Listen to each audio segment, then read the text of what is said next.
Hello friends, हमें यहाँ पर एक प्रॉब्लम दिया हुआ है। प्रॉब्लम है resolve 100 newton force along orthogonal axis X X and Y Y and non orthogonal axis A and B B.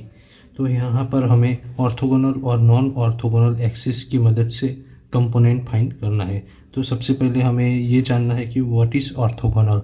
Orthogonal means axis are right angle to each other.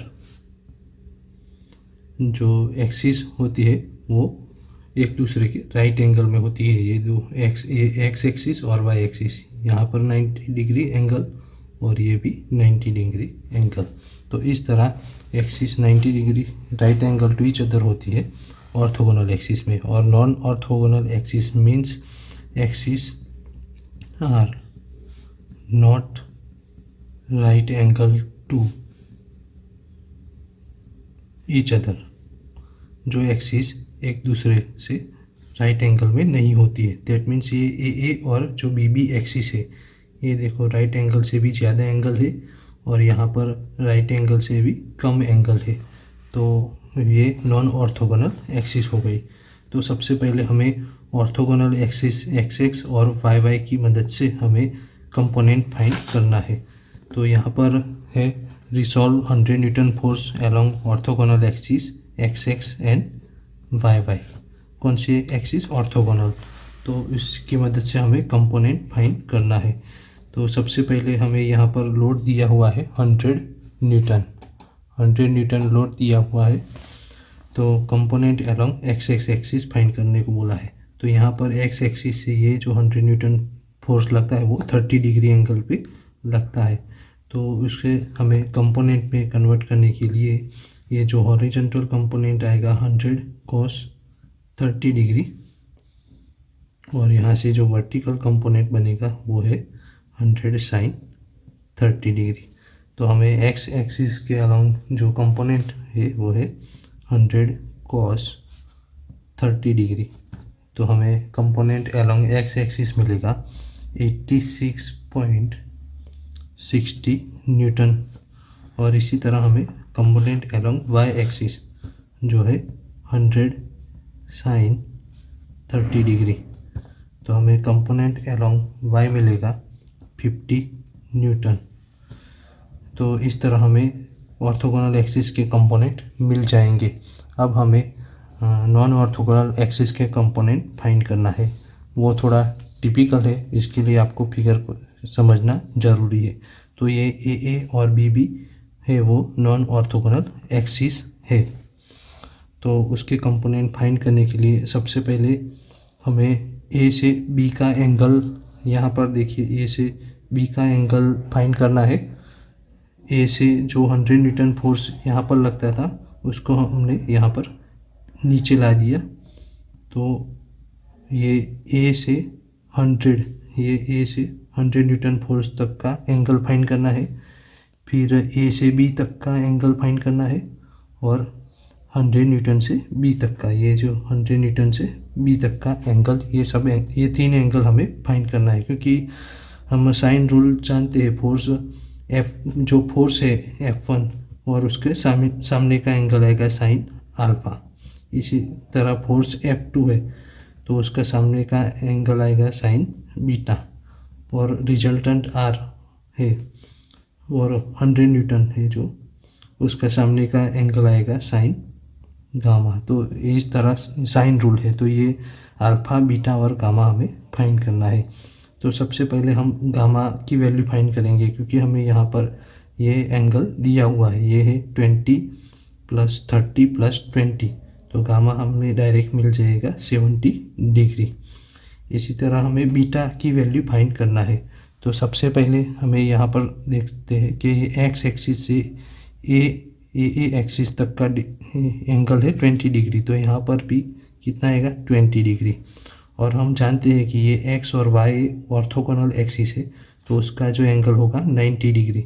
तो उसमें से हम ये 20 डिग्री निकाल देंगे तो ये जो एंगल हमें मिल जाएगा 70 डिग्री। इसी तरह ये वाई एक्सिस से ये भी कितना हो जाएगा? 70 डिग्री। अभी यहाँ पर हम देख सकते हैं कि जो एक्स से ये जो 100 न्यूटन फोर्स लगता है वो एंगल है 30 डिग्री। तो ये जो एक्स से जो डाउन जो वो एंगल होगा 30 डिग्री, ये एंगल भी हमें मिल गया। अभी हमें ये जो एक्स से बी तक का डिस्टेंस है 50 डिग्री और यहाँ पर भी ये जो एक्स वाई है वो है 90 डिग्री ऑर्थोगोनल एक्सिस। तो उसमें से हम 50 डिग्री निकाल देंगे, ये 20 + 30 तो कितना आएगा 40 डिग्री एंगल।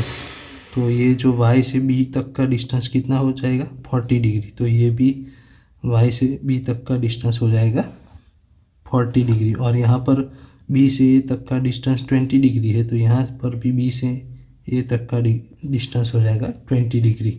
अब हमें देखना है कि 100 न्यूटन फोर्स से b तक का डिस्टेंस। तो 100 न्यूटन फोर्स यहाँ लगता है, वहाँ से b तक का डिस्टेंस। तो हम यहाँ पर टोटल करते हैं।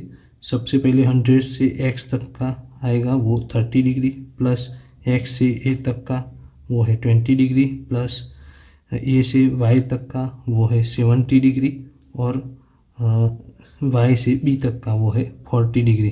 तो ये सब टोटल करेंगे तब हमें जो अल्फ़ा एंगल है वो मिलेगा। तो वो है 160।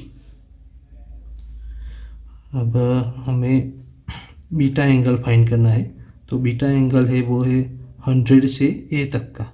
तो सबसे पहले हम 100 से b तक का डिस्टेंस लिखेंगे, वो है 20, b से y तक का वो है 40, प्लस y से a तक का वो है 70। तो अब इतना हमें टोटल करना है, तो वो हो गया 130। तो इस तरह हमें अल्फ़ा बीटा और गेमा की एंगल वो है मिल गया है। ये बीटा 130 और अल्फ़ा मिला है 160 डिग्री। तो ये सब हम इस इक्वेशन में रख देंगे। तो सबसे पहले हमें यहाँ पर ये F1 और F2 दिया हुआ नहीं है, वो कंपोनेंट है, वो हमें फाइंड करना है। तो सबसे पहले हम ये F1 और ये R sin अल्फ़ा ये दो एंगल लेंगे। तो सबसे पहले आएगा F1 divided by sin alpha is equal to 100 divided by sin gamma. तो इस तरह से हमें F1 फाइंड करना है। F1 is equal to 100 sin alpha divided by sin gamma. तो 100 हमें साइन अल्फ़ा की वैल्यू पता है 160 डिग्री। तो sine 160 degree divided by sine gamma वो है 70 डिग्री। तो इस तरह हमें F1 की वैल्यू मिलेगी 36.4 न्यूटन। इसी तरह हमें F2, अभी हमें ये F2 और R100 ये 100 न्यूटन अपॉन साइन गामा ये इक्वेशन यूज़ करना है। F2 upon sine beta is equal to 100 upon sine gamma. तो F2 इज इक्वल टू हो जाएगा 100 sine beta divided by sine gamma. इस तरह से हमें F2 की वैल्यू मिल जाएगी 81.5 न्यूटन। तो इस तरह हम ऑर्थोगोनल और नॉन ऑर्थोगोनल एक्सिस के कंपोनेंट फाइंड कर सकते हैं। Thanks for watching my video. Please subscribe my channel.